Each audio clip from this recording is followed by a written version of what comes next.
In today's tutorial, I'm going to show you how to do Sirdar, and this is called Spellbound, and this is a brush lace scarf with a magical twist. And you will find this stuff to be absolutely amazing. This is one of those yarn finds that I found in a nice yarn shop, and basically it's just tucked in as a hank. So off camera, I'm just going to push everything out, just like so. And we want to operate this and create the most luxurious scarf that you'll ever see. It's actually really super cool.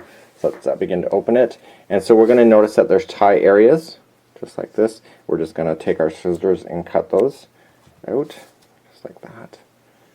Okay, and I'm just going to see how this is tied at the very beginning. I'm just going to snip it, and I'm going to pull that out so I remember where that is. And usually on these kind of things, there's 3 of them. So there's another one right there. And so let me just unsecure all of this stuff, and then we'll get to the tutorial next. So here's what the Sirdar looks like, just like this. Isn't that neat? And so basically you're going to have really amazing ruffles. I know that my camera lighting is not really capturing the essence of this yarn when it's individual like this, but you can see when it's bunched up. The advantage to this yarn here is that it doesn't matter which side that you're working on. It's not like a ruffle yarn where there's a loop and then there's a ruffle on the other side. So you just can pick a side that is just great for you or suits your personality. And all you're just going to do now is just slip into an area, okay, about 1 inch or 2 away from the edge or the start of the yarn, and just about 1 inch away, just put on another one, and I want to do about 6. Okay, so we're just gonna, it's just one of those things that's not exact science. It's just a matter of playing with it and figuring out what you think is best for yourself. So I have 1, 2, 3, 4, 5, and 6 on.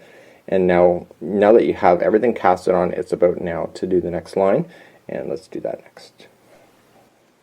So using a 4.5mm crochet hook or knitting needle, just like so, I just want to now, I'm just slipping it into the very first loop, okay, onto your knitting needle, and I'm just going to grab this, and I'm just going to make sure it doesn't tangle. So I want to make sure I don't have it tangled. So I just want to keep everything nice and flat, and I just want to go maybe about 2 inches away from where the knitting needle loops are.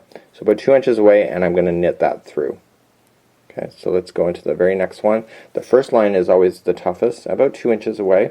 You're going to get your rhythm that distance that you're knitting with is going to become standard. So it's something that you don't need to worry about too much when you're working with this particular product. So about 2.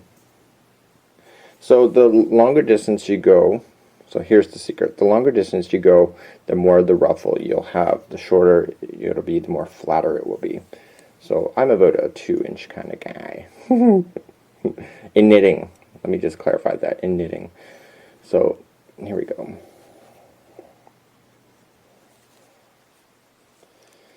So this is the last one, and you can really start seeing it's really taking effect onto the actual knitting needle, just like so. So now it's all starting to ruffle up, just like that. Isn't that beautiful? So now we're just going to turn it and knit as normal. So we're just going to go into the loop, like that, and again, just making sure it's coming from the hank really nicely. I didn't wind up the hank, I just have it sitting off camera. And I just want to go about 2 inches away and knit as normal. And I'm just going to work my way through the line. So our goal is to make sure that there's only 6 left on. So in this case here, I may have grabbed 2 of these little spokey things that are inside at the same time. So it appears that it's actually 2 on there, but it's actually the same one. So you just want to make sure that you're looking for that, because that will happen. And you know, even though it's my mistake right now, you know, it's probably a good tutorial exercise just to show you how to deal with that if you had to. Okay, and so we're just going to knit as normal.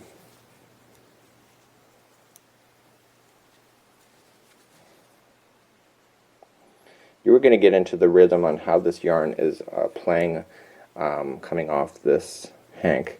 I find with myself when I started using this kind of yarn is that you find yourself all twisted up, and your eyes are all twisted up trying to figure out what's up and what's down.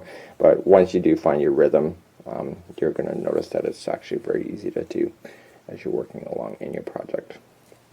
So everything's coming together. We're going to knit this entire hank of yarn. Okay, so you're just going to go the whole length and then we're going to cast off. So let's show you how to cast off at this point. You're going to just slip in your needle. So you're going to want to leave about 2 feet of distance at the end. And we just want to knit the very first one as normal. Slide it off and go into the second. And knit as normal. So then we have 2 loops on this right here. We're going to just slip our needle in behind the first one and just carefully just pull it over top of the second. Okay, let's go back over to this side. We're going to knit as normal.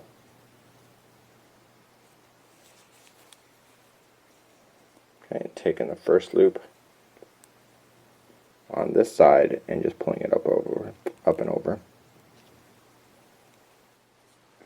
So this is my very last one, and we're just going to take the first one and go up and over. And so you're basically left with this little hole right there. And so this is when a crochet hook comes in handy, and I'm just going to pretend that this was the end, so I'm just going to snip it just like so. And I want to take this piece and put it through the hole that's still on the hook, so put it through the loop, I should say, like that, and I want to tie it. Okay, so let's do another one again. I'm just going to take it, put it through the same hole or loop. My terminology is really off today. So I'm just going to put it through just like that, and then I want to tie it, and then I want to kind of just trim that nicely.